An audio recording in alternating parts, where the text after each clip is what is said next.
Neptown tuner here. This is a Flex Fuel 2.0T. This right here, by the way. We took the intake manifold off in one of the last videos. We also very professionally extracted the coolant in another video that I came up with my own method. I haven't seen anyone else do it. I've got this method now. I'm extracting it with a shop vac, and it went flawless the first time. Check out that video.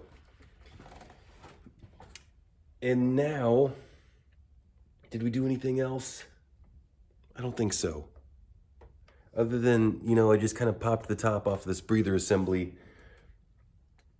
Basically, this is an oil pressure car. I have to pull the engine. I have to put it on a stand, but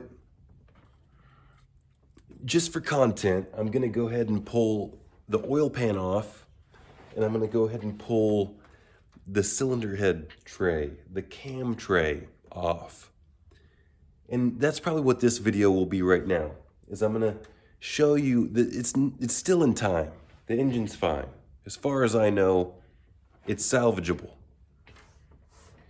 But what we'd wanna do on an oil pressure concern is we wanna take an oil sample, but we also wanna drop the oil pan itself and physically inspect, because even though you take an oil sample, sometimes there can be some shards from the balance shafts down in the area that you're not gonna be able to see.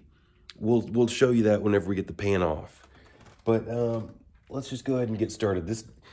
Let me mount the camera up. Right now, this is all in time. Everything's good with it. This upper timing cover, we'll take it off. We'll make sure it's in time.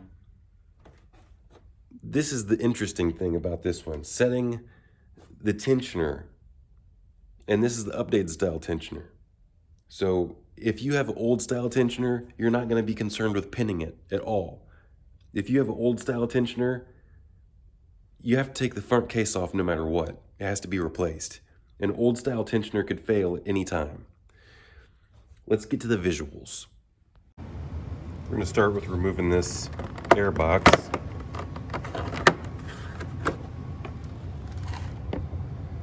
I'm going to make sure to keep all these tabs in nice shape, nothing broken.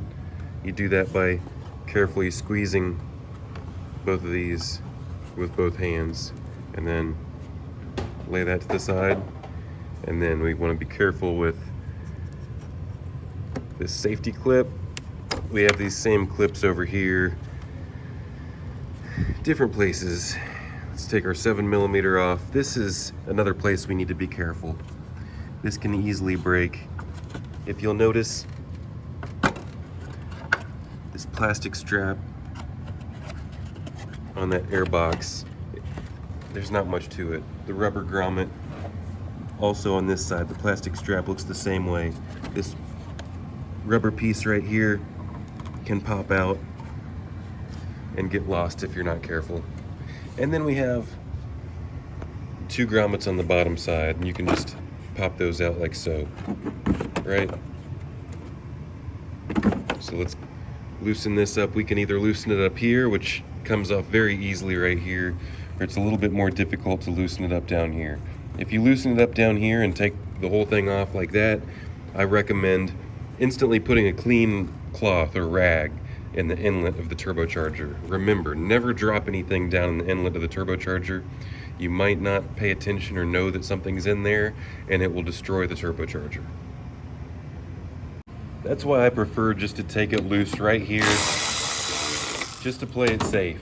It comes off very easily right there, and you don't have to worry so much about dropping something inside because it's curled over nicely. Now eventually I'll do a good video on putting it into service position, but I almost never put the vehicle in service position. I don't like to touch the bodywork. I don't like to put my hands anywhere on the paint. I like to stay away from the bodywork as much as possible. I like to stay directly in front of it, directly in line with the grille at all times, And then if I ever have to work over the sides, I like to put fender covers on. But I never like to work over the sides. I never like to put tools over the sides. For this reason, and for the reason of keeping the headlights and all the hardware and the tabs all in place, I just prefer to always keep the front end all together, and it's just not necessary for me to put it in service position most of the time. So I mentioned in the last video with the intake manifold removal that this alternator wire down here, the hot wire, you're always going to have a hot wire on the back of the alternator. That's where this nut is. And if that nut were to ground out on that AC line or anything else, it would arc it out. Now, in this particular car, the power wire goes all the way across right here, under here, and we can unbolt it in this box right here. So let's go ahead and do that so we don't have to worry about it, because the engine will be coming out anyway. Then we'll move to the next step. The car is two 10 millimeters and one 13 millimeter. Now all the power is in this box, and then these wires are separated. Let's go ahead and take this cross member off. This is a strut tower brace, is actually what that's called.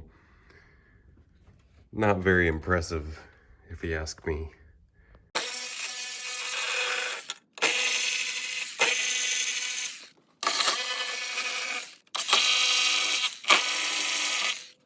Now there will be two 10 millimeters under here. Don't forget those.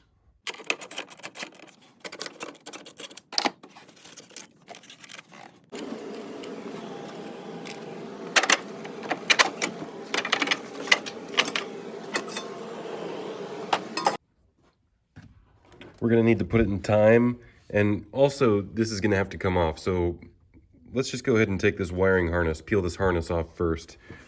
Remember this locking tab we have right here? We just pull that tab back and then push down.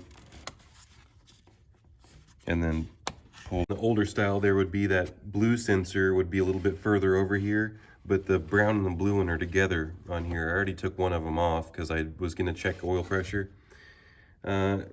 So those wires are over here now. So the only wire over here is on this magnetic adjuster. And then you see this comes down here with some wires on the turbocharger and the oil level sensor, but we'll get to those in a second. We can pop all these off. Let's just go ahead and unplug those from the bottom first so that we can pull the harness out together. I made a video where I showed that you can change out this center cartridge right here. That's a turbo muffler. Now look, this one's different. This turbo looks way different than what I'm familiar with. There's no bolt holes on this one. This bell looks different than a normal KO3. This is an aftermarket turbocharger, so you're not gonna be able to buy that turbo muffler delete for this one right here. Just maybe take a look at it first. But we still need to disconnect all these. I just figured I'd mention that. And then this here pops off, oil feed line for the turbo. And then we have, do you know what these two are? Our diverter valve, our recirculation valve. Both of those are the same thing, two different names. And then this is our boost pressure sensor / regulator. And these things take some effort to pop off. So now we can, so normally you wouldn't need to come down here and loosen those if you're just doing the cam tray up top, but we still would have to come out from bottom and take that plug off. We'll get to that in a second.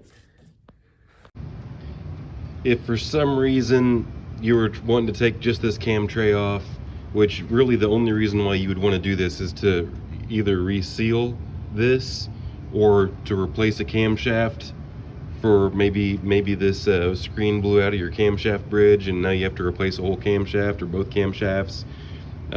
Rockers, which are really rare. I've never needed to replace rockers.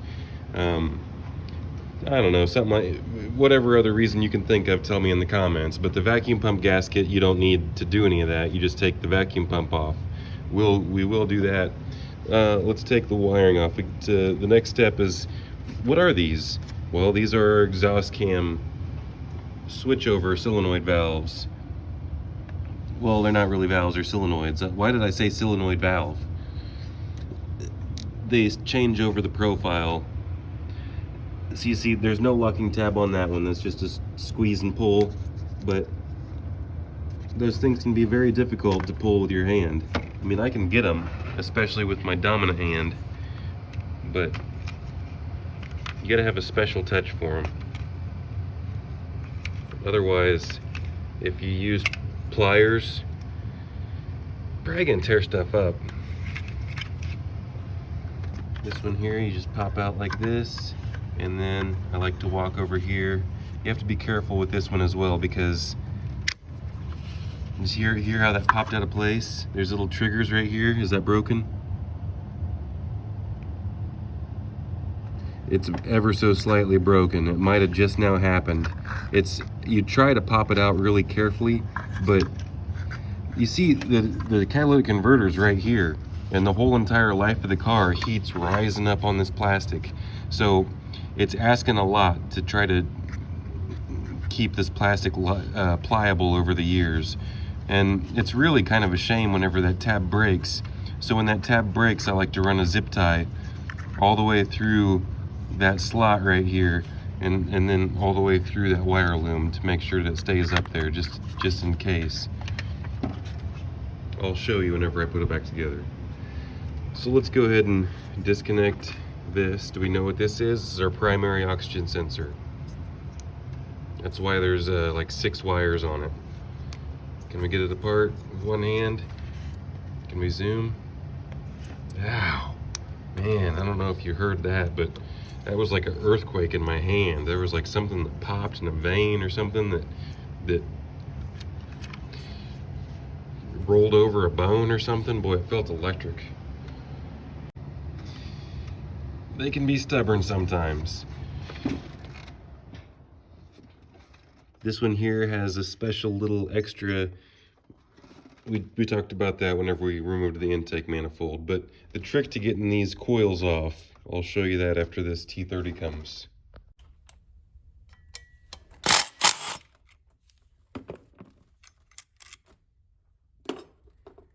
Now, for the trick, all we have to do is take a straight pick and we simply stick it right here. Watch closely. You hear that? You hear that? That one's already broken. You hear that? They're all loose. All that has to happen is for them to pop just a hair loose. And then you simply just pull back. How nice was that? And then you come all the way around.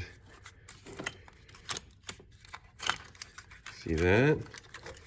No breaky. And then we look at this here.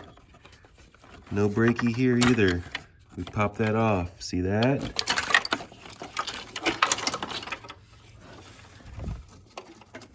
And what's it stuck on? Oh, I forgot. Whenever I was down there, I forgot to unclip this motor mount. And we also did a video on checking the motor mounts. Now, can I get down here?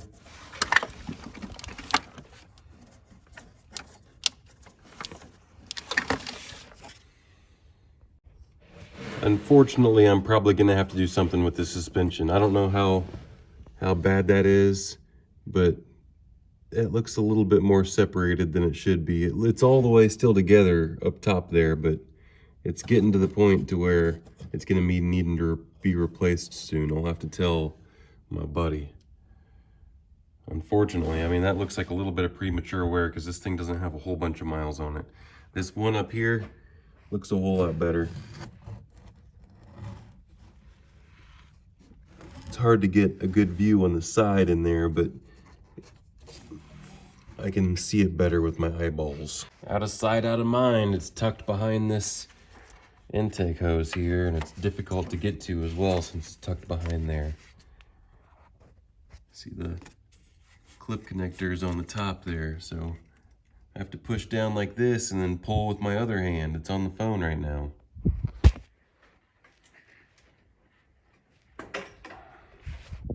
There, did you see that? I just pulled it loose. And with that last one freed up, it should just pull out like this. And then you can take it and free up what's back here. Well, there normally is a better spot for this, but this is the connector for the rear or secondary oxygen sensor. So we have to do the magic unclip with one hand. That's not going to happen. What else do we have? We bent this out of the way. See, it can just bend right back into place. We can go ahead and see how tight that zip tie is on there. Now, purists would want you to put something better than a zip tie on there. I mean, this is a pretty important thing right here. This vacuum pump is what supplies the vacuum to your brake booster back here. Not vacuum on the engine. Vacuum is supplied from its own pump, even though vacuum is created from the intake manifold. Now, let's go ahead and get this off in one piece. We can get it off in two pieces. What do you prefer? What should we do? Let me ask Turby. Turby says to go ahead and take this high pressure fuel pump off first because it's easier to install that way and it's easier to take off whenever it's all bolted together in one piece. And oh man, this thing's cranked on there. That long extension. Wouldn't want it to happen. See if the top bolt is gonna give me that same action. Pretty tight. Anyway, like I was saying, Turby was saying that this pump here, you got to put it back in, you got to reinstall it, and don't want to lose your bolts like that as well. When you install it, you really have to be careful with this thing, and you want to watch that video whenever we put this thing back together. So that bolt we just dropped, did it get lost forever? Well, I'm not too worried about it because I got extra.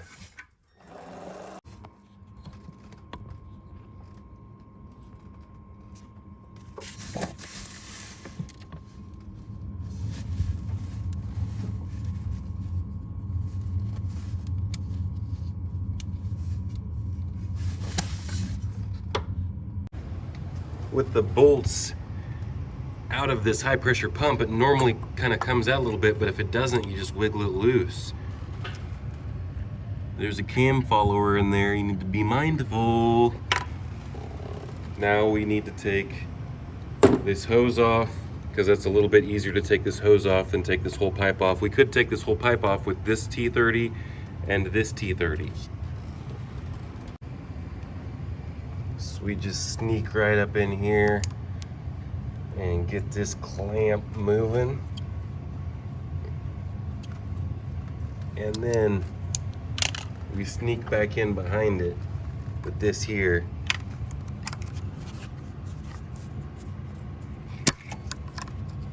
Tight fit. That was a bad move. I'm not extremely worried about what just happened there because this was exactly like this. It's a little spot that just clamps a hose. And if you'll notice, just like I was talking about with this plastic strap for the connector, this catalytic converter is the hottest part. This thing has to get hot, that's its job. This little piece of plastic was pretty brittle. I was being clumsy with working with one hand, but just watch me put it back together. I have to put it back together sometimes without that clip anyway. And this hose right here is being extra stubborn this time. Normally this thing pops off just like that. but probably because I normally am not looking through the viewfinder of my camera and operating one hand. So let's just go ahead and zip these 10s off. I got a tool right here. Not advisable to put it on there sideways like I was doing. Like I'm saying, a little bit more difficult to talk, record, think, and do it all at the same time. In real time. Most people don't show you what they're doing, what breaks.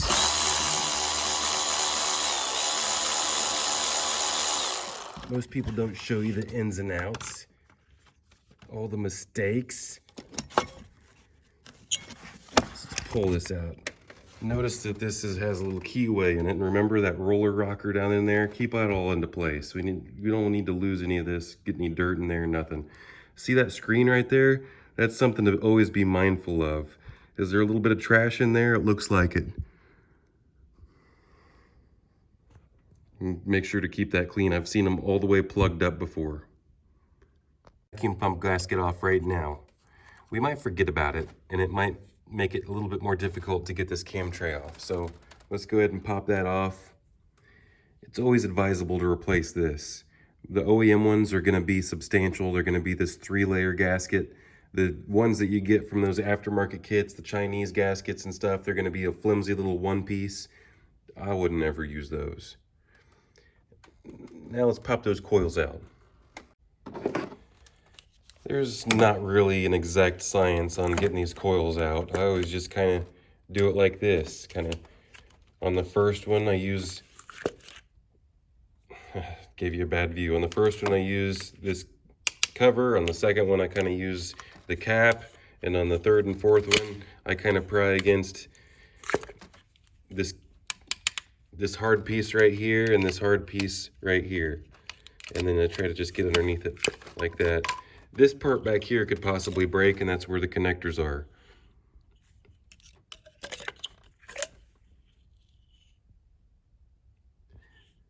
You'll be in good shape. There's really not too much you can break. Some of them have a little plastic ridge around the bottom, and it looks like these don't. But you always want to look to make sure that they're OE, original equipment. And it does look like these are. I would only trust original equipment coils or a name brand coil, because there's a lot of cheap knockoff coils, and there's a lot of name brand spark plugs that are actually knockoffs. Does that make sense? They're not name brand because they're being knocked off, but they say that they're a name brand. But that's why they're a knockoff, because they're not the name brand. Someone else is faking it. Does that make sense? Go ahead and take this upper cover off before we put it in time. So we have 3 T30s on this adjuster, 5 T30s on the case.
.10 millimeter.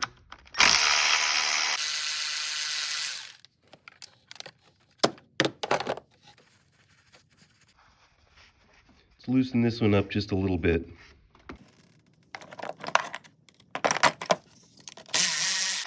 We can keep it in there.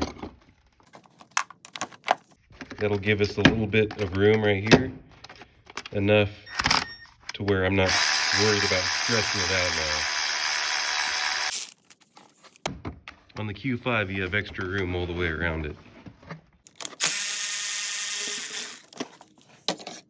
this front bottom two right here you can get with a wrench, a ratchet wrench, or you can do like I'm doing. This last one, you're gonna have to stick it in this pocket here. A little bit of a tight fit.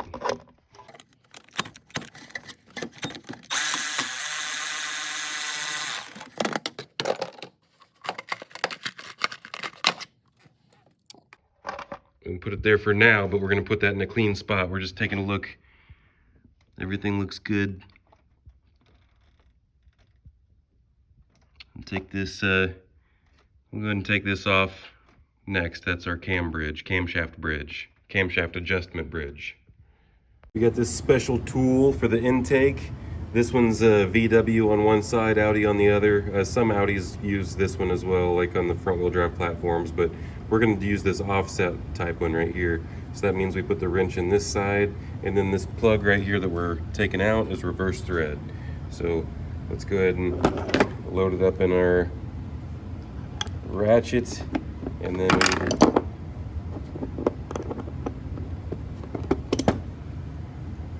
we need to make sure that we're actually tightening it, and the action of tightening it will loosen it. Am I saying that right? Tightening it. There we go. That's pronunciation.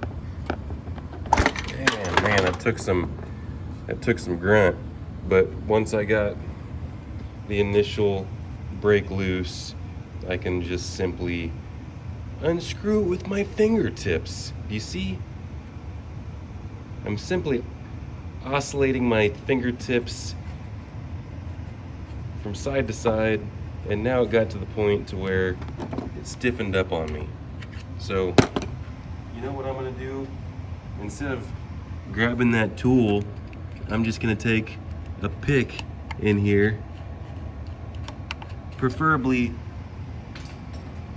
a hook or right angle pick, because the one I grabbed earlier wasn't long enough, and simply roll it out a little bit. Now we'll go ahead and inspect it. First off, we're gonna make sure that it doesn't have dirt or anything in it. Can we zoom? There's a spring in there. We need to make sure that the spring is not broken. See the spring in there? Need to make sure it's not broken. Also, we can push on this.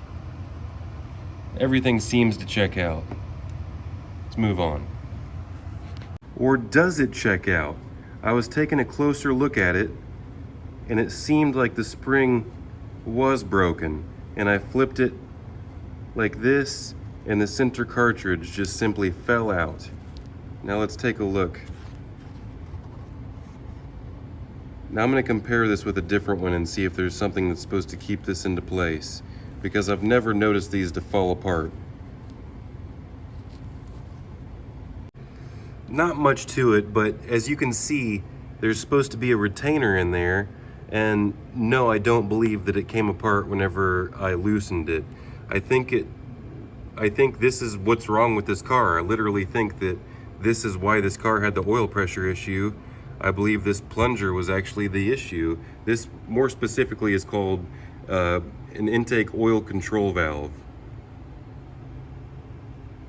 So unfortunately for you, you're gonna have to wait for more videos for future cars for the in-car timing cam tray removal. On this one, I'll just be resealing everything. I'll be resealing. I'm just gonna put it back together at this point. I was basically just making content. I was expecting the worst. I was expecting to have to pull the balance shafts out and possibly replace the oil pump. At this point, I'm 99% sure that the oil pressure issue was all because of this little retainer right here being broken or missing and causing this valve to not flow the oil properly. It was losing its pressure because that clip was missing. All right? Do I film putting it back together? Do you guys really want to see all this kind of stuff? Let me know in the comments.